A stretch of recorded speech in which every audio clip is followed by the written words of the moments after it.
okay, all problems come back to housing. And Premier puts cows as source in this place. This is looking at New South Wales. There was an article, I'm just trying to think, did I cover it? No, I didn't. There was a thing about housing. No, the article was taken down. I was going to include it.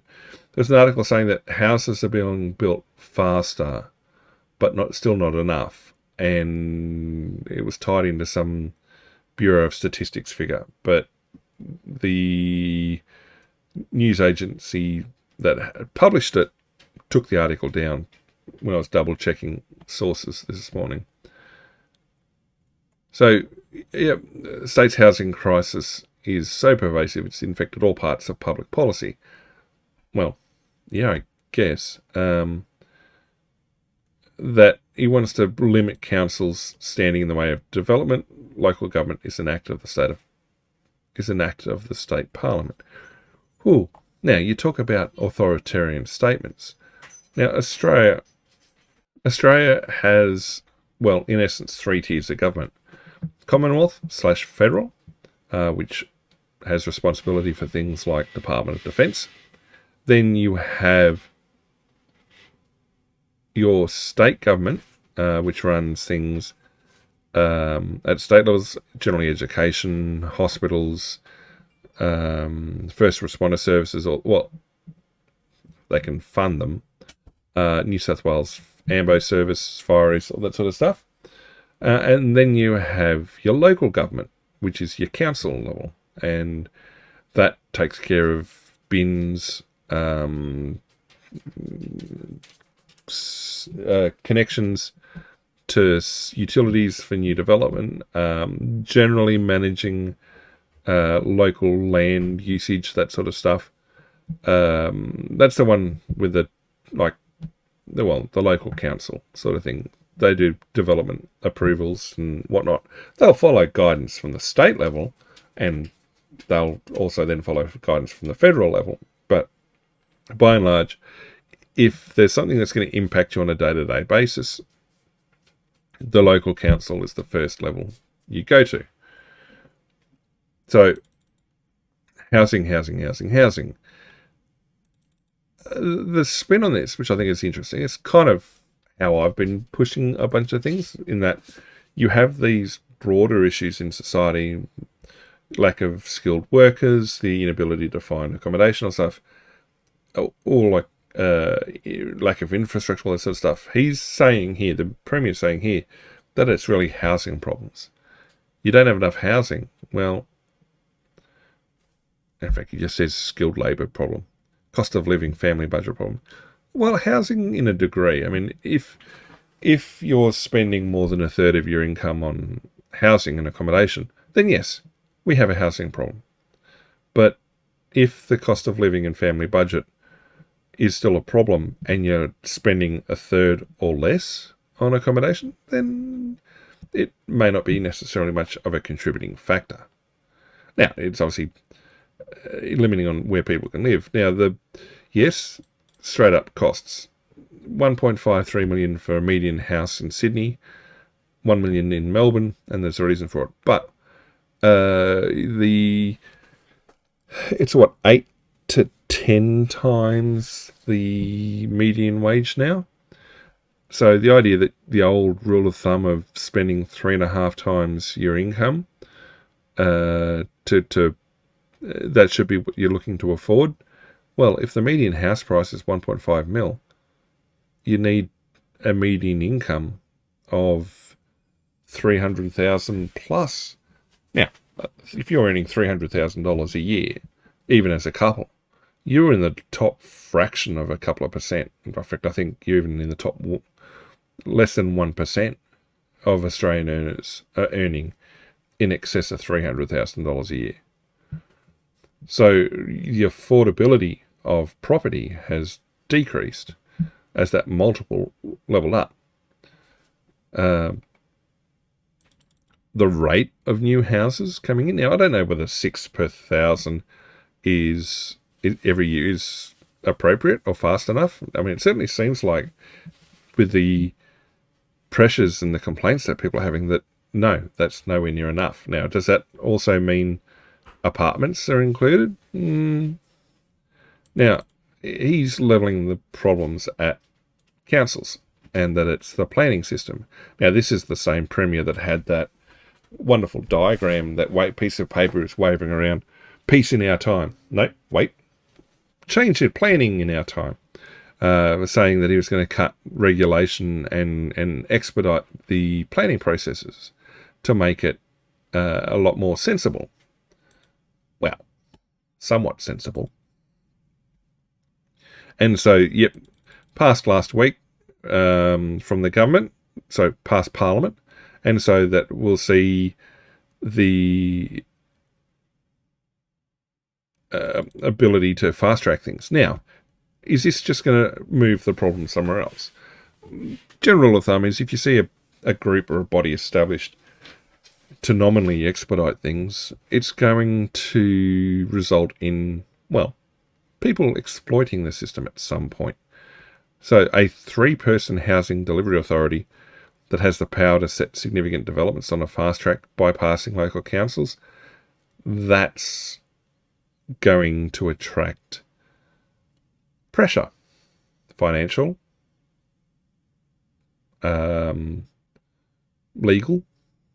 It's going to be interesting to see how it works. I mean, it's a good idea on paper, but I think it fails to take into account people. And there's lots of things out there that you go, well, this was a fantastic idea on paper and it's a fantastic concept. It was just let down by people, because people are people. And if you don't take into account what people are like, yeah, whatever you design and develop and plan is not going to work properly. So, yeah, I mean, 377,000 new homes by 2029. Okay, so that's what they're saying, that they're only delivering 6 per 1,000 people. Now, there's 5. Let's just go for a basic figure of 5 million people in New South Wales. It's more than that.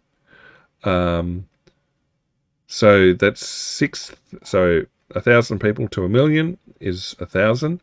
So that's 6,000 houses per million people. We said there were 5 million. So that's 30,000 houses for the state per year. So 30,000 for the state per year. And he wants to get this done by 2029. So 4 years away, 5 years away.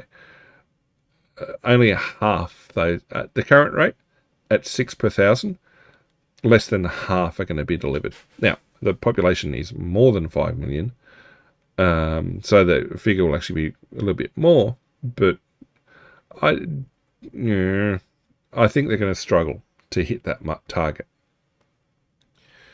And, well, is it going to affect the next election? Possibly. So they're pushing through, and, well, authoritarian to some degree.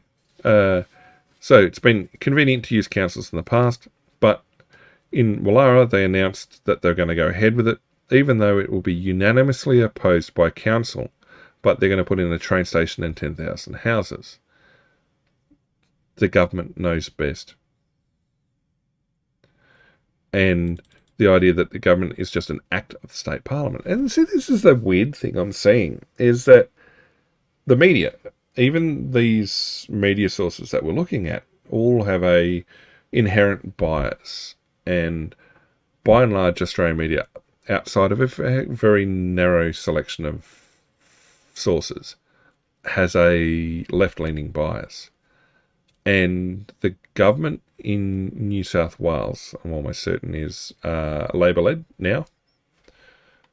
Well, let's have a look. Chris Minns is the Australian politician, 47th and current Premier of New South Wales, leader of the New South Wales branch of the Australian Labor Party. What a surprise.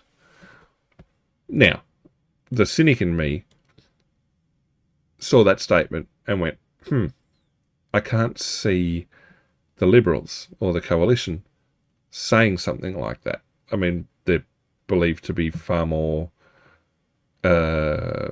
business sensitive, far more supportive of business and things like that. But I don't think the Conservative Party would have made a statement like this, that local government is just an act of state parliament, i.e.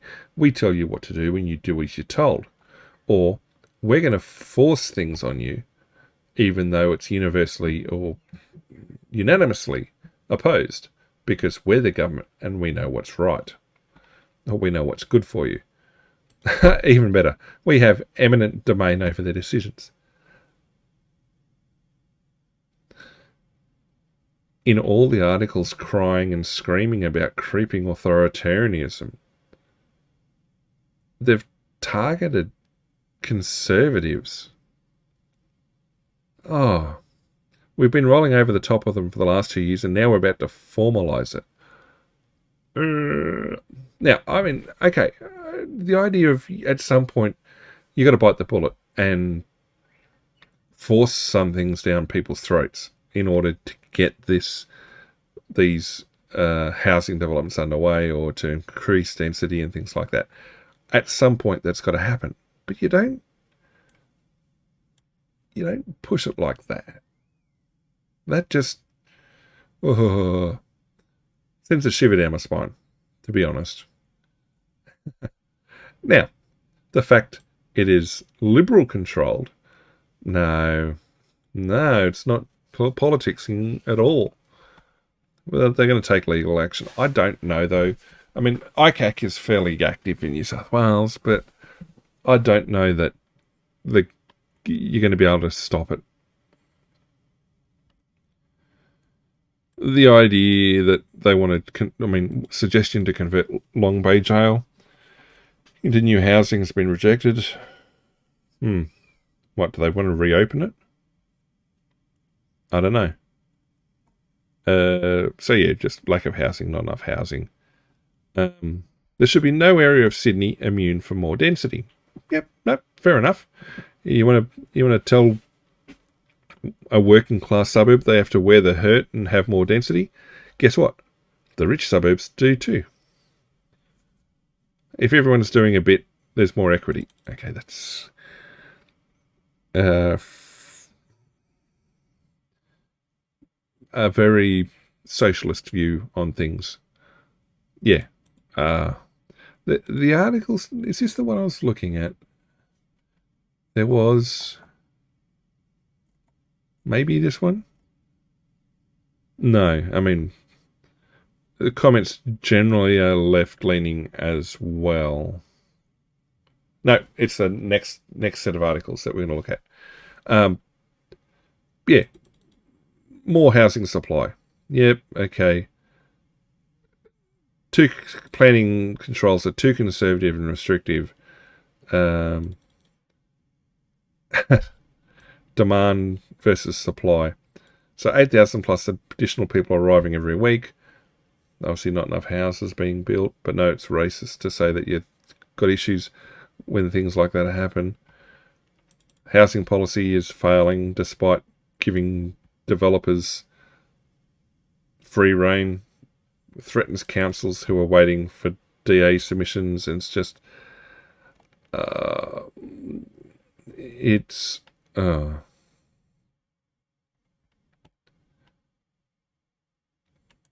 sweeping away levels of government is an excellent idea. No, consolidation of power.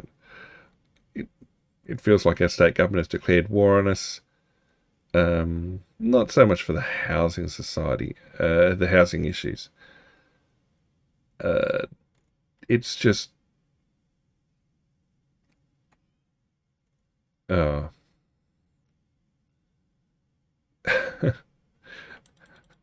we could get rid of the New South Wales level of parliament and convert that into a housing estate. No, they'll never agree to that. It's just